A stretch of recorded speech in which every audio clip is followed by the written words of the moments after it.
of the opposition, elected civil officials, and all others who are entrusted to guard our political welfare.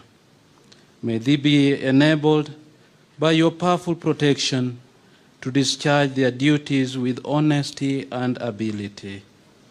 We likewise commend to your unbounded mercy all citizens of this beautiful nation, that we be blessed in the knowledge and sanctified in the observance of your holy laws, and that we may constantly participate in the civic duty in a special way, the electoral process in which this new law will facilitate.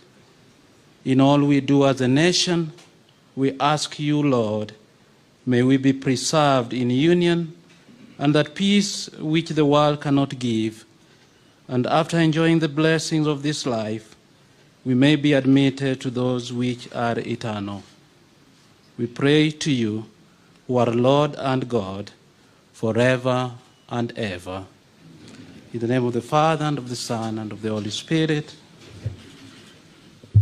So, Your Excellency, you may kindly take your seat.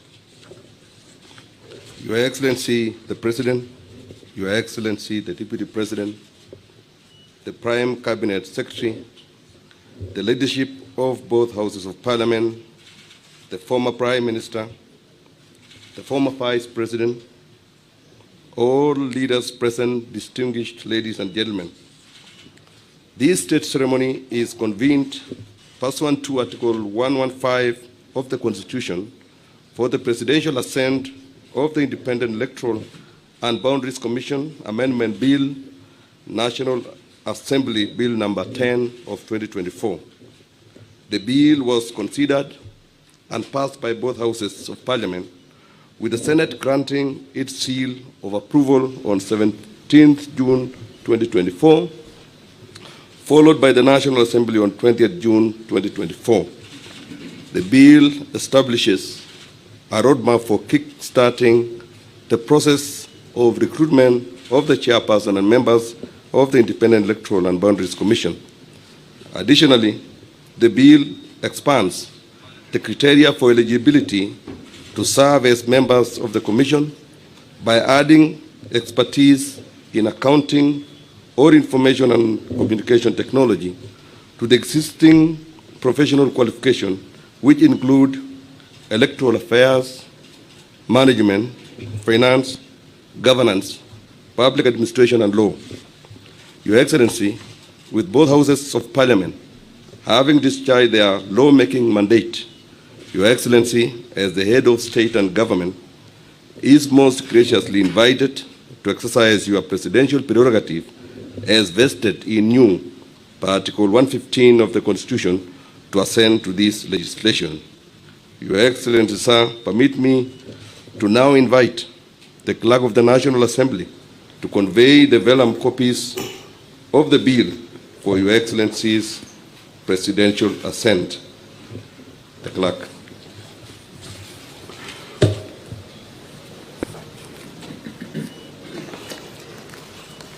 Your Excellency, these vellum copies have the consent of the Speaker of the Houses of Parliament to present these vellum copies before you for your assent. This bill, Your Excellency, is the first bill to anchor the resolutions of the Houses of Parliament with respect to the NADCO report. You recall, Your Excellency, the NADCO report was authored by a committee which was led by the former Vice President, Dr. Kalonzo Musyoka, and the leader of Majority Party in the National Assembly, the Honorable Kimani Chunga. The Houses of Parliament adopted the report, both of them, and thereafter the attendant bills were published, the first one being the Iebc Amendment Bill, which was initially introduced and passed in the National Assembly in the month of May, sent to the Senate, and the Senate also passed it on 11th of June with amendments, and the amendments passed by the Senate were approved by the National Assembly on the 20th of June. Your Excellency, this bill gives a roadmap to the formation of the Iebc. It commences with the Iebc selection panel, which will now comprise of 9 persons who are to be nominated in a competitive and transparent process by certain bodies, first of them being the Parliamentary Service Commission, which is required to nominate 2 persons. The political parties liaison committee is required also to nominate 3 persons. Law Society of Kenya, 1 person. There's 1 person to be nominated by the ISIPAC, and 2 persons to be nominated by the Interreligious Council. The bodies which are nominating more than 2 persons, Your Excellency, are required to also observe the 2/3 gender rule, so as to ensure that the completeness of the panel observes the 2/3 gender rule as required under our Constitution. The bill, Your Excellency, also amends certain provisions relating to the term of the Secretary to the Commission, giving the Secretary a term of 4 years, renewable once. Your Excellency, the bill also amends certain provisions relating to facilitation of Iebc with respect to its role on delimitation of boundaries, Your Excellency. Allow me to join the rest. Thank you. Thank you. So, Your Excellency, Article 135 of the Constitution requires every presidential action to be under the hand and seal of the President. Sir, permit me now to invite you to affix the public seal of the Republic or the statute. Welcome, Your Excellency.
Your Excellency, in a symbolic display of the interdependence between the legislature and the executive in the management and public affairs, I kindly request that you hand over a copy of the Act to His Excellency the Deputy President, Attorney General for publication into law, the speakers of both houses of Parliament, the former Prime Minister, the former Vice President, as well as to the leadership of both houses from the majority and minority parties.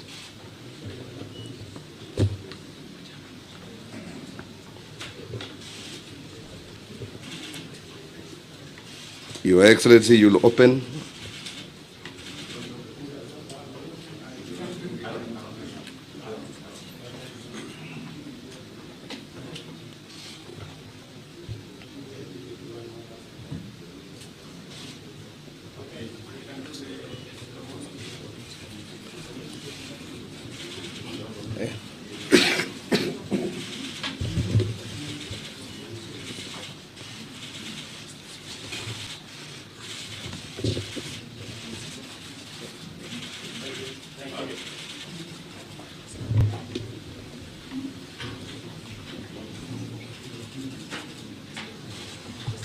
Your Excellency, you are most graciously invited to make a few remarks. I thank you, Your Excellency.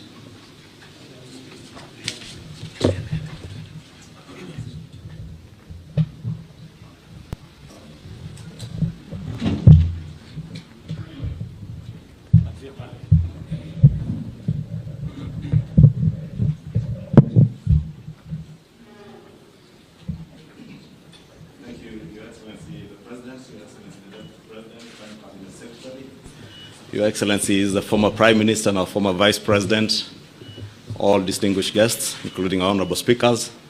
Your Excellency, your assent to the Iebc Amendment Bill, being the first of the National Dialogue Committee report bills, one of the 9 bills, Your Excellency, marks the beginning of a very important process to our country in the reconstitution of a new Iebc Commission.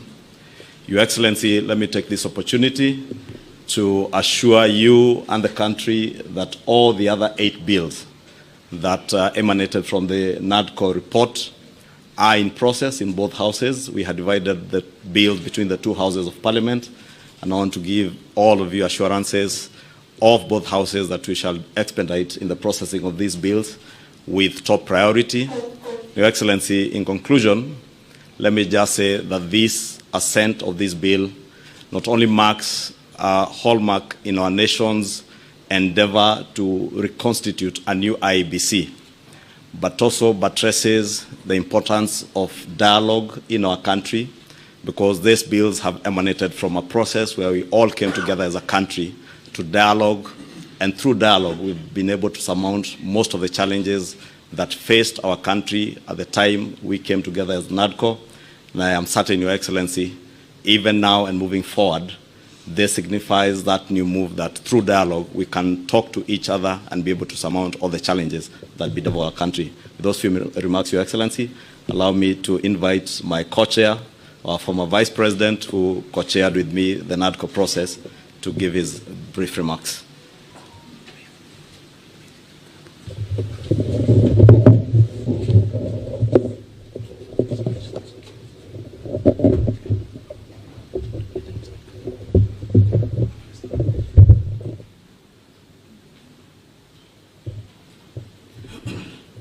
Mr. President, the Honorable William Samuel Ruto,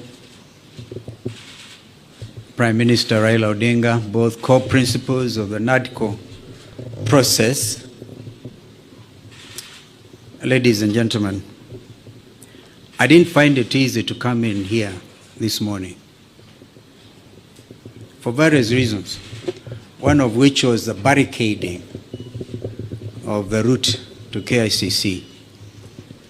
But I must thank the organizers for having brought it to KICC, because if it was a State House, Mr. President, it would even have been a little harder. The reason is simple. Our country is at a crossroads.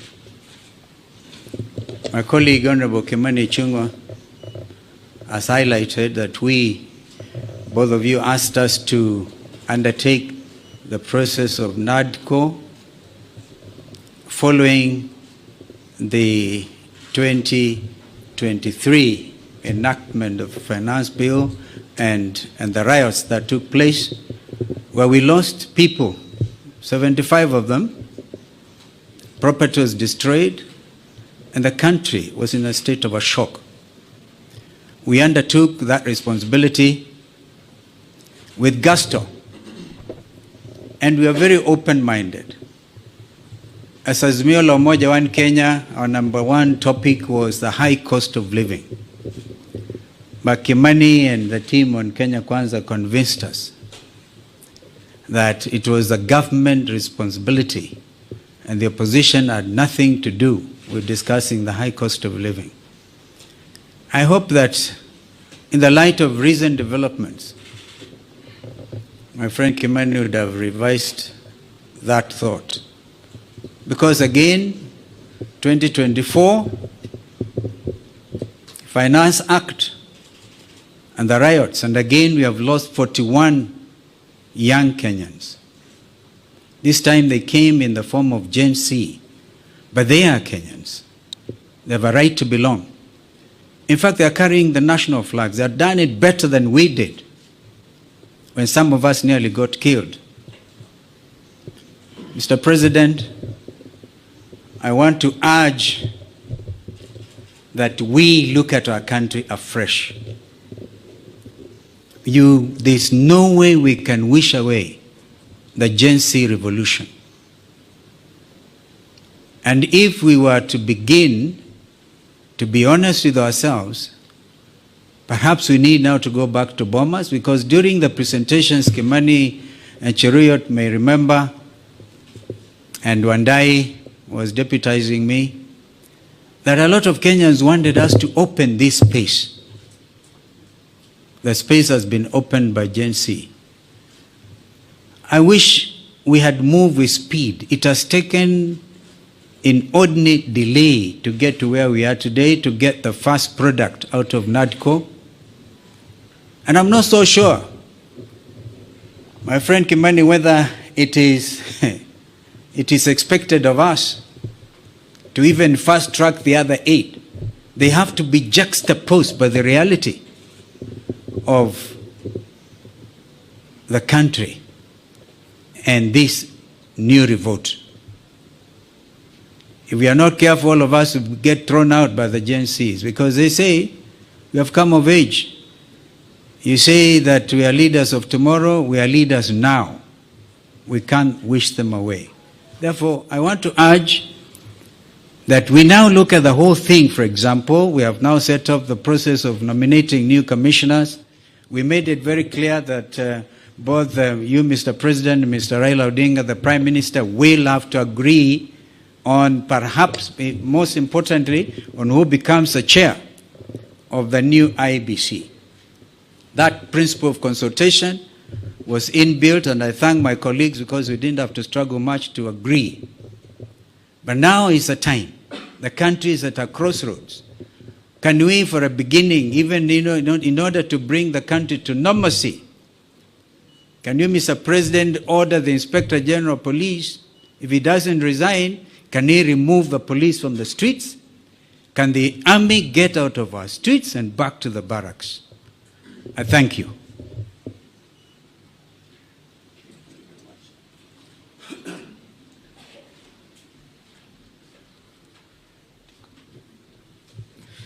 Thank you, Your Excellency, former Vice President. I now have the honor to invite the former Prime Minister, Your Excellency, Honorable Raila Odinga, to give his remarks, and thereafter invite His Excellency the President.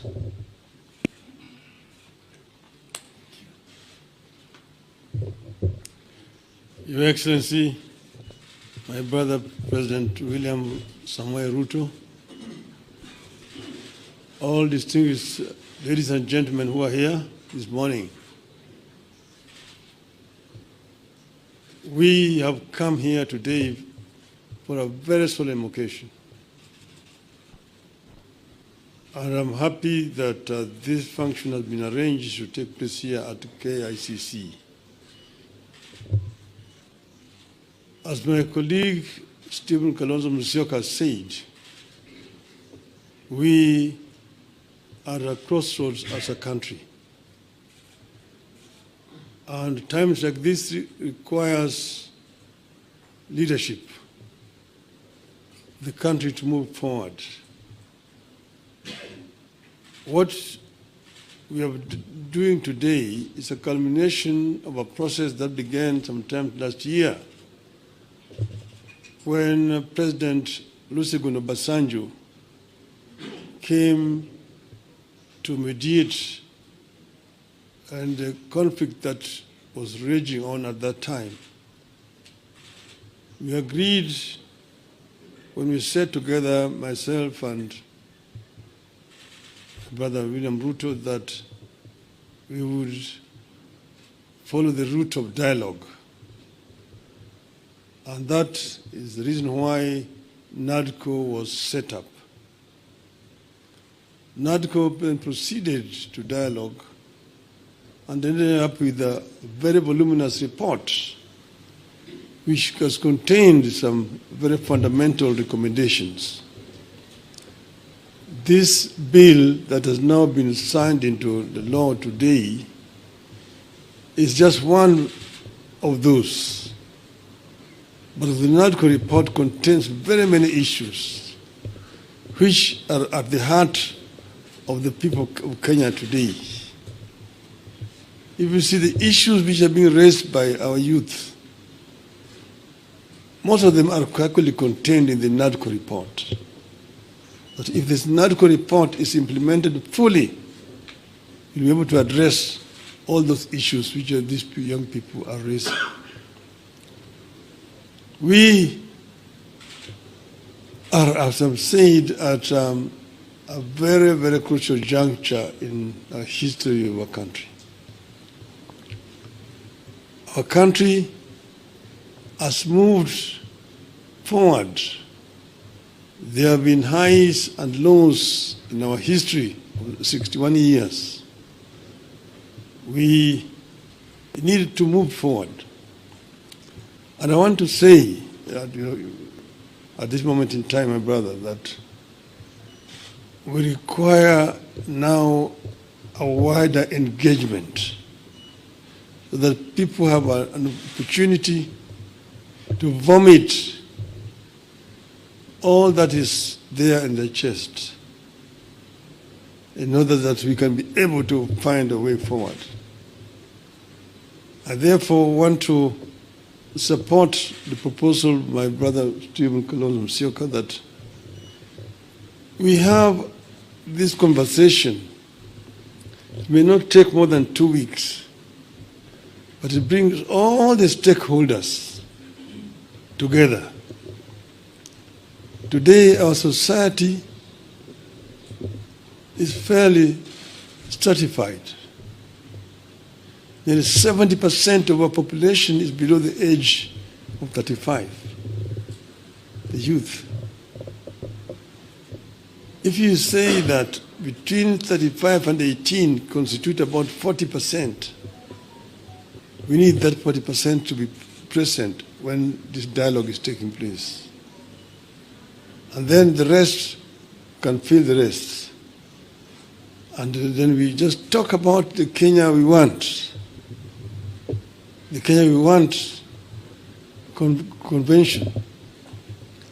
Out of that will come out recommendations that will help us to resolve this issue once and for all.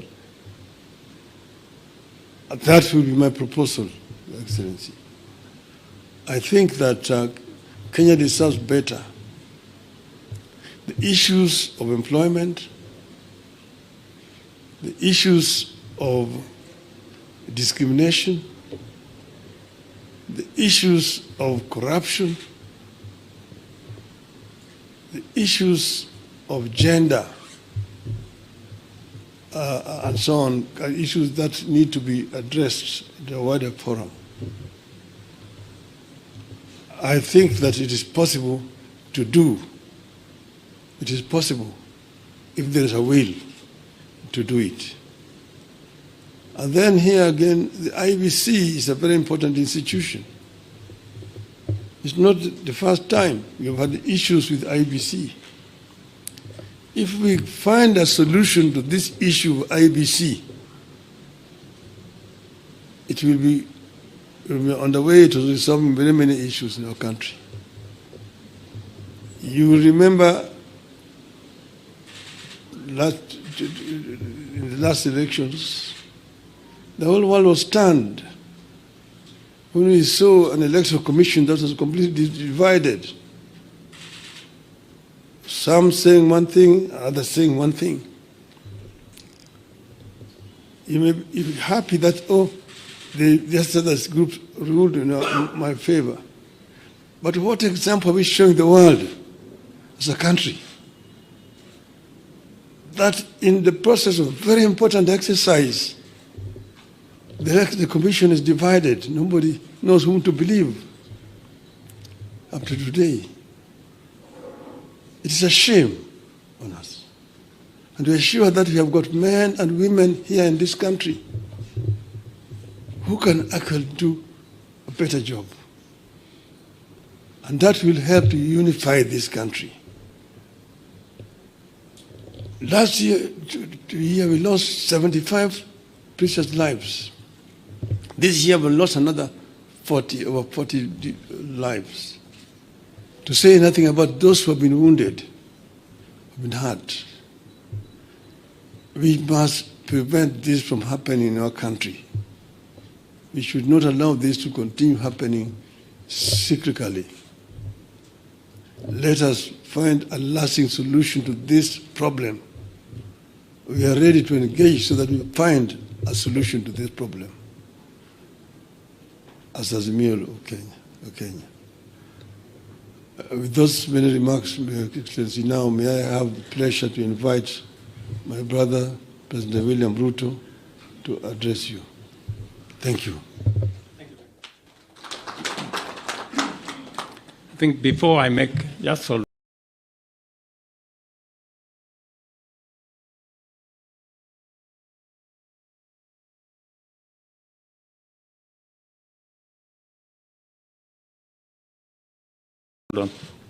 before I make some remarks, I have listened very carefully to the leaders who have spoken, and each one of them has spoken passionately about the future of our country, as it should be. A few remarks so that I can conclude. Mr. Deputy President. Your Excellency, our President, Dr. William Ruto, Your Excellency, the former Prime Minister, Your Excellency, the former Vice President, the leadership of our two houses, members of the executive, and the press, Your Excellency, this is a great morning for this country because the constitution of the Iebc is a great step for our democracy.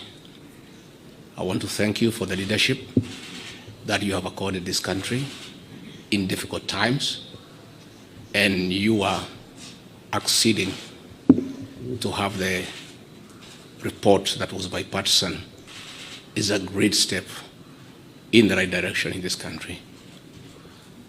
In the situation we are in, we want to call upon the people of Kenya that violence begets violence. Now that the President has accepted to have a discussion with our young population, with our leaders, we call upon the people of Kenya to give dialogue a chance, to give consultation a chance, get off the streets, stay away from destruction of property, because Kenya is greater than all of us. And I think, Your Excellency, you have the capacity to lead us in that direction, where there is consultation and all Kenyans are able to agree on the way forward.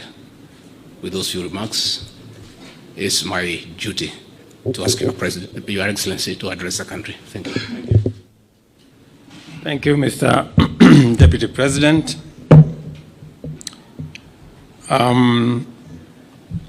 Your Excellencies, Mr. Vice President, former Prime Minister, former Vice President, the two speakers of our National Assembly and Senate, leaders of majority, fellow leaders present here. Welcome to this occasion. The National Dialogue Committee, established last year, resulted from the closing of ranks across the political divide to forge consensus on a number of priority national issues, including the reconstitution of the Iebc. Today's assent of the Iebc Amendment Bill therefore marks a significant step in the actualization of one of the recommendations of NADCO and testifies to our country's ability to navigate difficult, complex, and sometimes divisive issues that could undermine our national cohesion, undermine our stability and security if we leave it unattended. The signing of this bill paves way for the establishment of the selection panel for the appointment of Iebc commissioners. The Iebc remains a cornerstone of our democracy, responsible for overseeing regular elections at various levels, and on the overall, ensuring that our electoral cycle is managed transparently and administered in an impartial, neutral, efficient, accurate, and accountable manner. I concur with leaders who have said there must be professionalism and integrity as part of the cardinal principles of the men and women who will be charged with the responsibility of overseeing our elections. The spirit of NADCO is the spirit of unity, bipartisanship, and consensus building, values which have helped our nation overcome its most challenging moments. Even as I assent to this bill, I look forward to supporting and facilitating any other outputs of the national consensus that was NADCO to ensure that Kenya moves forward and with as many hands on deck as is possible. The leadership of Parliament, both on the majority and minority sides, have heard what the leaders here have said, and they should proceed with dispatch and expedite the other recommendations that are contained in the NADCO report and process the necessary bills and interventions that are necessary for us to actualize the output of that report. Beyond NADCO, we are currently engaged in discussions as a country about our economy. As we know, the country has faced a series of economic shocks, including COVID-19 pandemic, globally high interest rates, and devastating droughts and floods, events which have impacted negatively on our economy and our capacity to secure resources for development and to also meet our debt service obligations. In the last 2 years, we have put in our best efforts to mobilize domestic and external resources to accelerate our economic program, pull the country back from the danger of debt distress, and set us on a path of economic transformation. These efforts have strengthened the Kenya shilling, reduced fuel prices at the pump, and lowered the cost of living, including the cost of essential household commodities. This year, my administration presented revenue-raising measures through the Finance Bill 2024, which were aimed at not only consolidating the economic recovery program, but also propelling the country to the next phase of investing in key social and economic infrastructure projects to advance our development agenda and reduce on our debt burden. However, many voices expressed disapproval of these proposals, leading me to drop the bill and terminate the process. It therefore means that apart from the people of Kenya asking us to consider alternative means of raising revenue, which I agree with, there is general consensus that the country requires to confront and address long-standing priority national issues, including national debt, public expenditure, and anti-corruption measures, so as to release resources for creating opportunities, creating jobs, and creating wealth. As a way of charting the future from the current situation we are facing, I welcome all the leaders here, and I have heard what they have said this morning, and all other stakeholders, working together for us to address the current economic situation through a broad-based political arrangement and to rally the country forward, as has been said by the former Prime Minister. And therefore, we have yet another opportunity as a country, Kenya being the resilient people we always are, to come together and figure out the future of our country in a manner that makes sure that we address the existential challenges and threats that face our nation. And that's the reason why I set up a committee to work and audit our debt, for us to interrogate our expenditure, and for us to work on anti-corruption. I want to encourage Parliament to expedite the conflict of interest bill that will support our anti-corruption measures, especially in relation to public officers. And I am hopeful that these are some of the conversations that we will be engaged in going forward.